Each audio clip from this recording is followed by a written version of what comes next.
Well, welcome into Aging Untold Extra on this Friday. I'm Christina Williams. And I'm Sasha Bray. Every Friday, we are bringing you this special streaming show where we dig deeper into some of the topics featured during the week on Aging Untold. And you can catch us wherever you stream 13 Action News. Well, this week, we're talking about your dental health and the link to dementia and some of the resources available out there for caregivers. We're also going to talk about your financial questions about whether or not you should start preparing for retirement and when too soon is too soon. Okay, we're happy you're here. Aging Untold Extra starts right now.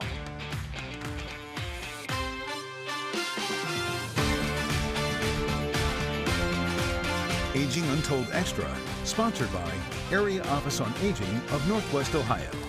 Well, we already know that poor dental hygiene or maybe even a lack of access to dental care can really impact your oral health, but it also impacts the rest of your body and your mind. The CDC's website lists recent research which shows a link between periodontal disease and tooth loss in older adults and a greater risk for dementia.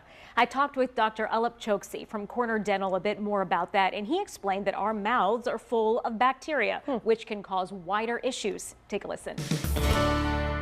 One in particular, P. gingivalis or Perfumonas gingivalis, is one bacteria that has been cited to potentially cross the blood-brain barrier if it gets into the bloodstream and can create, more plaque formation, and more known in Alzheimer's, where you get those accumulations in the brain. So they're showing that these bacteria can enter the bloodstream and then create the passage through the blood-brain barrier, then which can affect and increase the risk. We're not saying it's the one causes the other necessarily, but it is a risk factor that is associated with that. And then there's a bit of a feedback, because as you have more cognitive decline with dementia patients, with Alzheimer's, you're forgetting things. We're forgetting oral hygiene.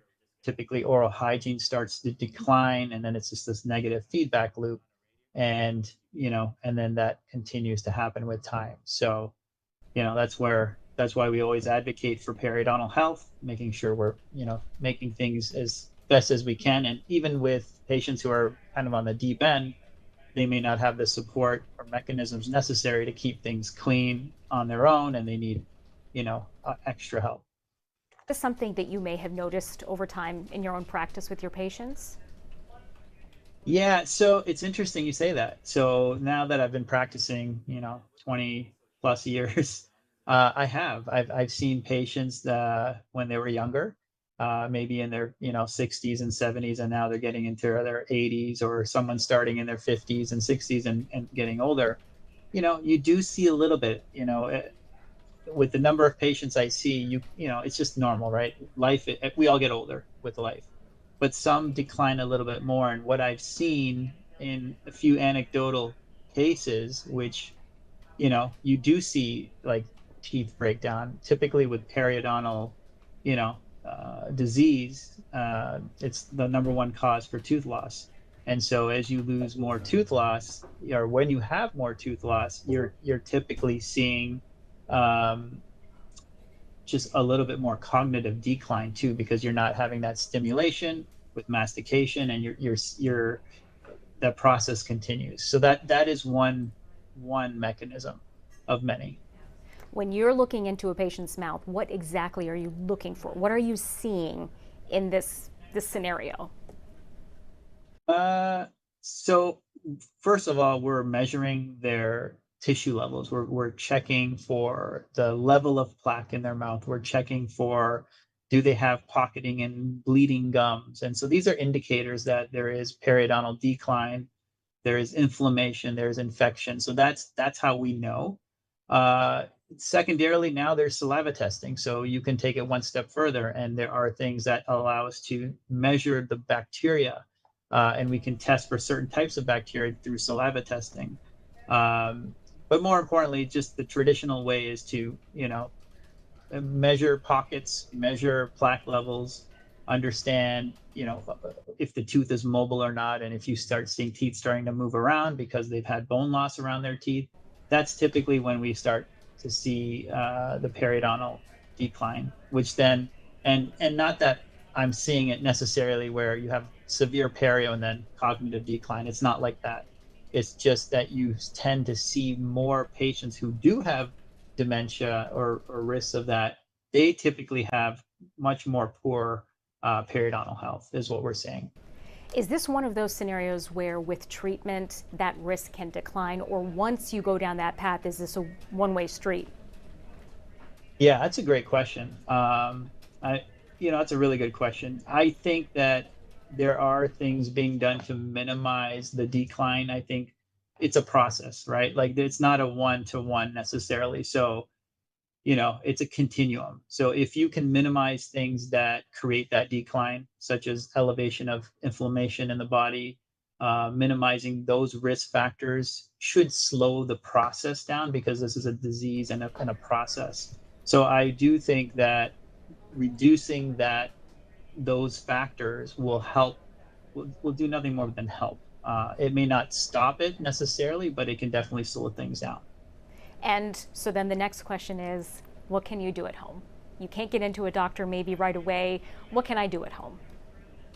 I think the best thing you can do at home is really, just remember to brush, remember to do all those things that you were told, flossing, brushing, the routine 6-month checkup, and for periodontal patients, sometimes 3 to 4 month checkup. So we actually advocate for like a third cleaning a year, in a year, every 3 to 4 months. That's pretty normal for periodontal patients.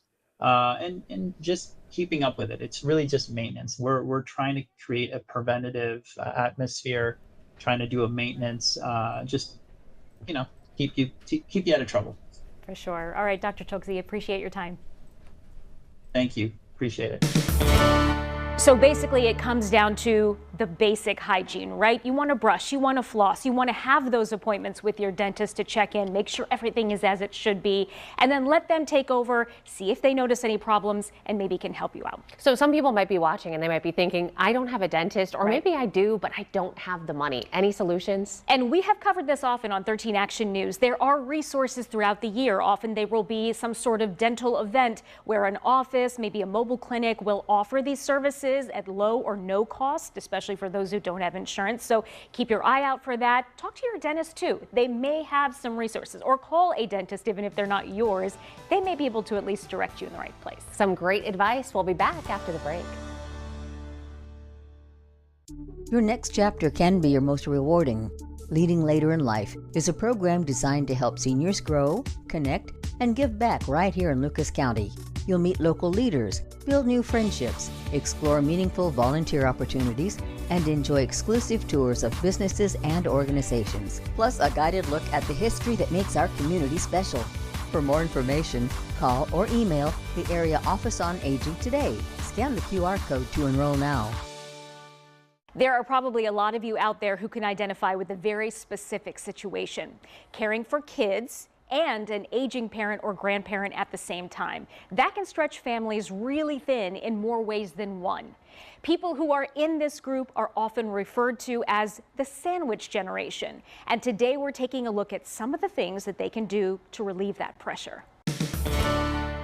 Juggling life at home can get complicated fast, especially when you're supporting kids and also helping to care for someone who is aging. That group is known as the sandwich generation. So you've still got someone, maybe they're 18 or under, that's living under your roof, but you've also still been lucky enough to have your parents around, so you're also taking care of them. Dana Edens, media relations manager at Retirement Living, surveyed people who identify as part of this sandwich generation. She says around 28% of respondents reported spending 5 to 9 hours a week providing care. And 51% also reported that caring for children and a senior loved one increased their stress or fatigue. So you've got those out-of-pocket expenses. You also lose something that we looked at is your own expenses, like retirement savings, if you have to spend that money on a caregiver or caregiving. We looked at things like household necessities. Even if it's cutting back on your personal spending, your personal vacations, it's still money that is yours that you're putting towards something else. So what can help when you're trying to manage care and your budget at the same time? Eden says start by asking your employer what flexibility or benefits may be available. I think that there's a lot of assistance and benefits out there that are often unused. You know, you've got FMLA, the Family and Medical Leave Act, that could help you providing that. She also recommends looking closely at your household budget and talking early with family about what care will look like and who all can help. Having a conversation and sharing expectations with your family about the time, money, support can really help carrying the burden versus just on one person. Experts say it can also help to look for outside support like adult day services or short-term respite care for parents. And then for families with kids, check into after-school programs. They can often help to close the gap so you're not trying to do everything all at once. One of the most important roles is being a caregiver, and at times you might be thrust into that role unexpectedly. Well, turns out there are a lot of resources out there here locally to help you. Well, we have Arcelia Armstrong with us. She is the Director of Caregiver Support and Kinship Navigator Programs through the Area Office on Aging. So as we talk about this role of caregivers, what advice do you have for people out there who might be new to the role? Well, firstly, I would say contact the Area Office on Aging. We can actually help provide support with caregiver navigation for family caregivers of an older adult or a relative caring for a child when the parent's not available to do so. Yeah, I know it can be really difficult. We heard about that this week on Aging Untold. What are some of the biggest challenges that you see for people out there who are caregivers, whether they're just getting started or they've been doing it for years? Actually, some of the biggest challenges are the hours of time that they end up providing care, the caregiver tasks that they end up helping out with, like meal preparation, bathing, dressing changes, that type of thing, navigating the emotional effects of caregiving, their health, and then the financial stressors, and then honestly, just the limited time that's available to help, limited support that's available rather to support family caregivers out there. You talk about that limited support. What do you mean by that? There's just a lack of other people that you can tap to maybe help you with some of these basics? Well, really, our system overall, our healthcare system, it's really difficult and challenging at times for families to navigate that. So oftentimes family caregivers are that person that the loved one is really relying on. So there's not a lot of organizations like the Area Office on Aging that are available and able to kind of help guide caregivers so they can make that caregiving journey a little bit simpler for them. Sure. I know it can be really overwhelming, especially if you have a loved one who is sick out there. Just simply knowing what resources are available and then wondering if you can afford them, right? Right, exactly. And we actually have multiple resources available at our office.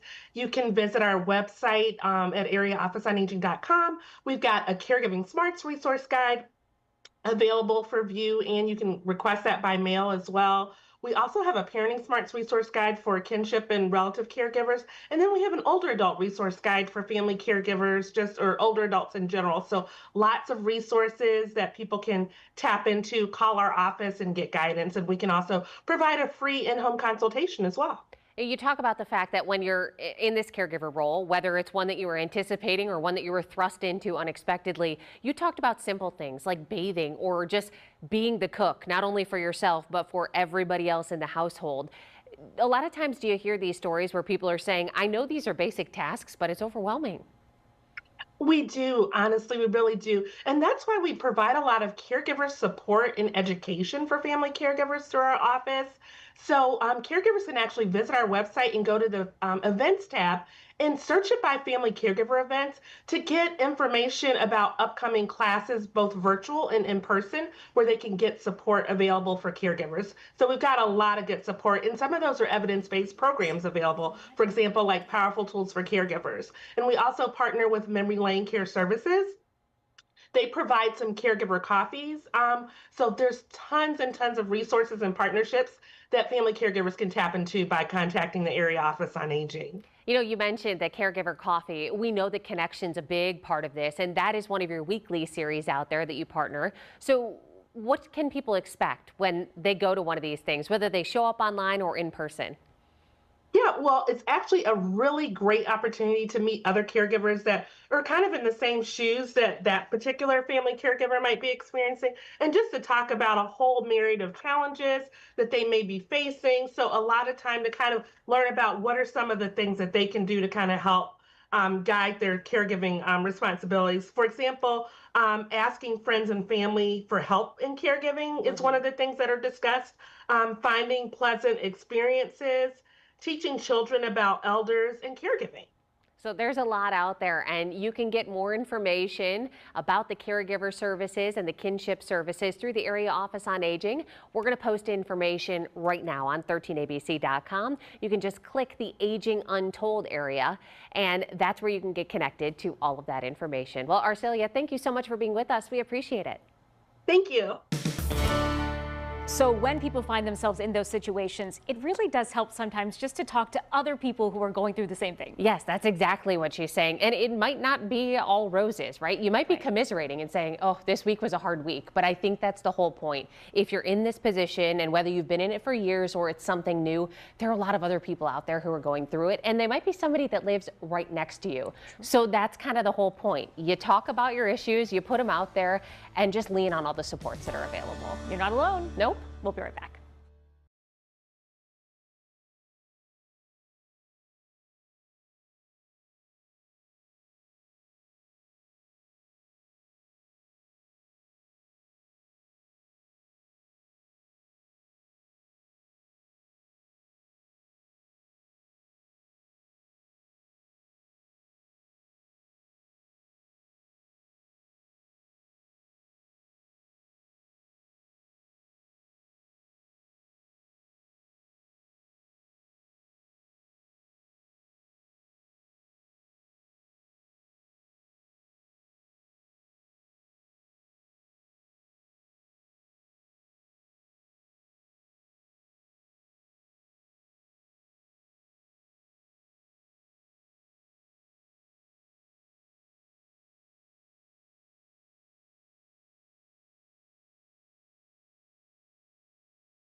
Well, finding the right living arrangement for older adults, it can be a struggle sometimes. One potential solution involves bringing the elderly and the young together under one roof. Here's reporter Tisha Powell.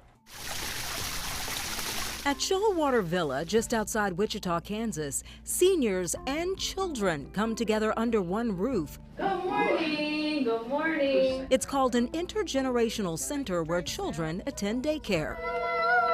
And seniors live in a traditional nursing home setting. It's one of the only ones in the state. It lets us be together without the obstacle of being in different buildings. 9, 10, 11, throw. Jill Moore is the Life Enrichment Coordinator here. She plans the activities between seniors called Grand Friends who live at the villa and the children who go to daycare at Heston Child Development Center. It's two separate companies. The intergenerational component is just so beautiful and we can't encourage it enough. Aging Untold expert and coach Catherine Ambrose explains the benefits of this new concept of intergenerational centers. News. You're creating empathy and also curiosity. There's a lot of stories that can be told between generations. It's not just to benefit the elderly either. What I love about children that have access to, say, grandparent types, they can really leave a legacy in these children that last a lifetime. You just create, I think, so much more like life energy. You're just sparking each other. Tisha Powell, 13 Action News. A friend of mine who actually has a teenager now went to one of these in the Cleveland area, and she talked about how it was so cute to see the older adults engage. And I'll tell you what, it was great for both the kids and the adults. So neat to see. You see that little spark in the eye Yes. from the folks who are older, kind of reminiscing a little bit. Little ones learning too. Excellent stuff. All right, we'll be right back. Your next chapter can be your most rewarding. Leading Later in Life is a program designed to help seniors grow, connect, and give back right here in Lucas County. You'll meet local leaders, build new friendships, explore meaningful volunteer opportunities, and enjoy exclusive tours of businesses and organizations, plus a guided look at the history that makes our community special. For more information, call or email the Area Office on Aging today. Scan the QR code to enroll now. From hardship to hope. Wait until you hear one woman's journey of resilience after a family trip became a nearly 4-year fight for survival. Well, decades later, she got her life back through the healing power of dance. Here's reporter Tisha Powell again. Marianne Ligari loves to cut a rug with her 20-year dance partner, Bob Williams, and teaches new moves to residents at the Maples Senior Living Community. Okay, 1, 2, 3, 4. Marianne is kind of the head cheerleader. Pretend you're walking. Move your foot to the right. Aging Untold expert Amy O'Rourke explains the importance of movement. If you're sitting all the time, your blood needs to move. And if you're not moving, your blood's not moving. So everything gets stagnant. And she was not only telling him how to move and to move, but she radiated happiness. Everybody smile. You're having a good time. Marianne is rarely without a smile, unlike when she was a young girl. At 5 years old, her mom brought her to Norway to visit family. While we were there, the Second World War broke out, and we couldn't come back to America. In the spring of 1940, the Germans marched into the Nordic country. And one day, my friend and I were playing on her front porch, and some of the soldiers came over and started taking pictures of us, and it was unpleasant. In the summer of '42, there was hope. American citizens were exchanged with German prisoners and able to leave Europe. Marianne moved on with her life, got married, raised a family, and discovered her love of dance at 40. O'Rourke says resilience is recognizing what makes you feel good. Well, what I would want people to think about is be really self-aware of how you feel after you do something. And if you feel uplifted and motivated and happy, take stock and do that thing. Dancing has kept me alive. I love life. I really do. Tisha Powell, 13 Action News. Well, we've told you that we're going to be answering your questions, and this week it's all about finances. As you inch closer to retirement age, preparation is key, and it turns out you should be thinking about your years out of the workforce long before you actually get there.